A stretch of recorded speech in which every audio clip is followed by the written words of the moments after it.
Hi guys, welcome to the Kenrald series. Today I thought we'd talk about African unity. You know, I started this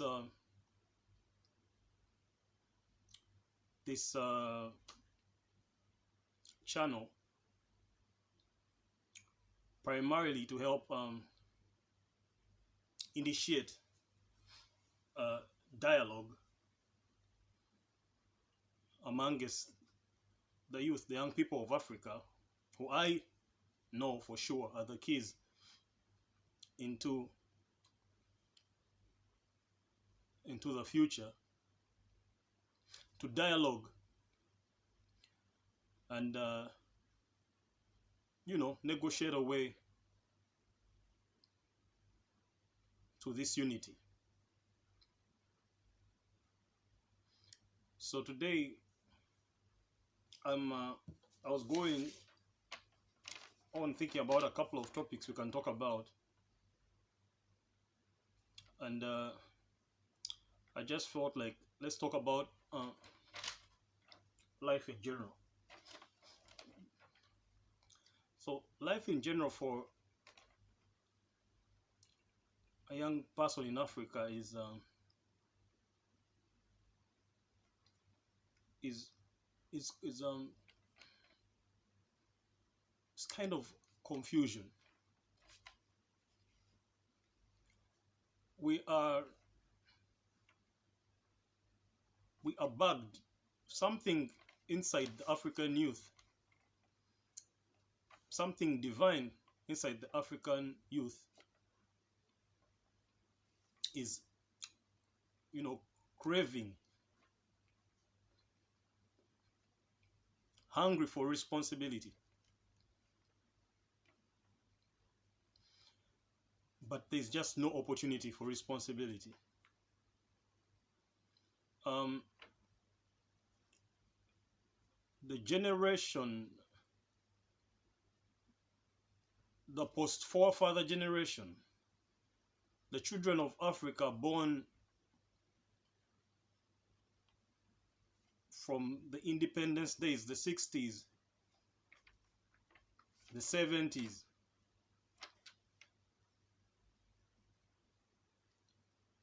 and early 80s,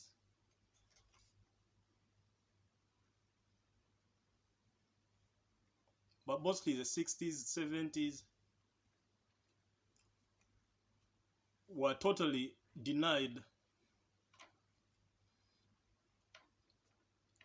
responsibility in their prime days, in their youthfulness. Um, Despite having the strong forefathers like Kwame Nkrumah, Julius Nyerere, and the whole list, Keita, the whole list, they were unable to exercise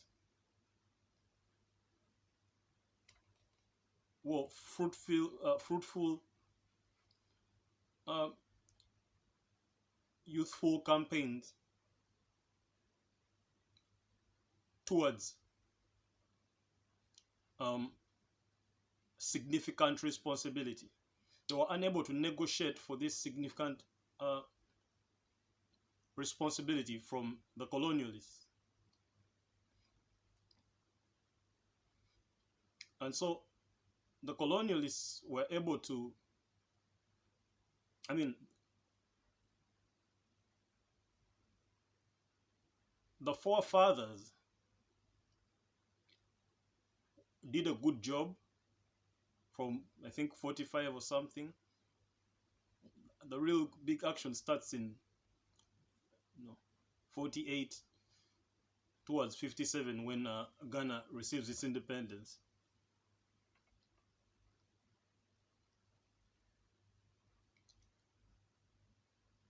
And then we had the forefathers that struggled so hard and uh, you know, leveraged on the little African spirit that was left in them to negotiate for human rights and independence. But again,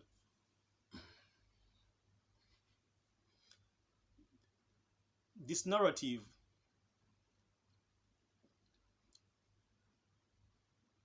was spearheaded by the cries for freedoms from the enslaved Americans, the civil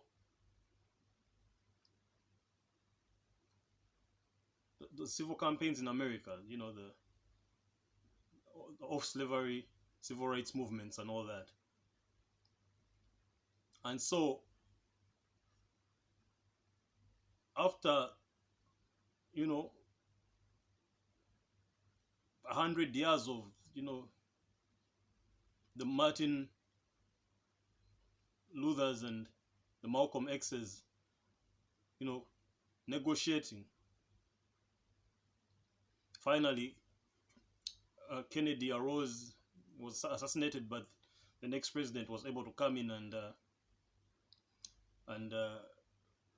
you know, stifle things up towards the declaration of the human rights,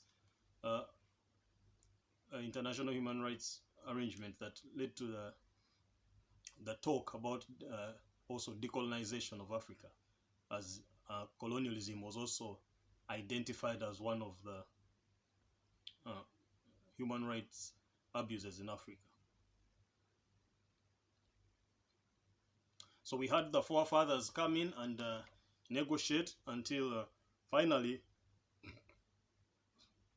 starting from 57 to 94, with apartheid South Africa also finally getting over that,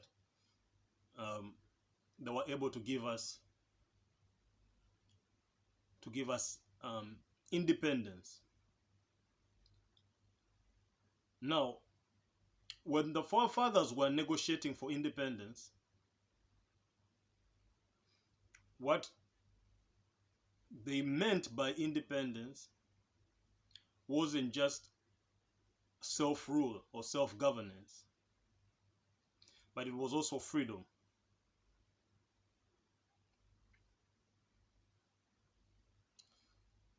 However, they were not able to attain freedom or to give freedom to the black man, because the black man remained under economic dependence or economic colonization.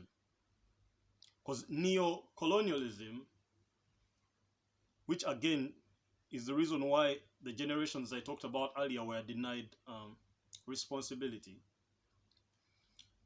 was a reverse method of keeping the colonialists still very strong held on what defined the order in the African society.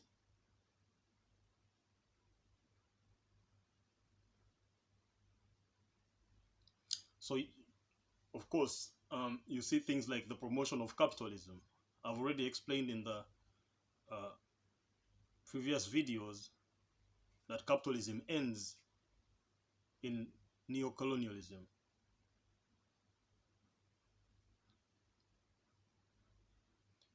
Now, because this generation, which is actually the parent generation to my generation, which is the 90s onwards, was denied responsibility, only to attain responsibility after nature had played its course. First, there were assassinations, where Europe was wiping away any attempts to unite Africa. So all these strong figureheads in the struggle for African unity were coup d'etat, assassinated, you know, and disenfranchised by Europe, leaving us with the more um, ignorant or non-sophisticated riflemen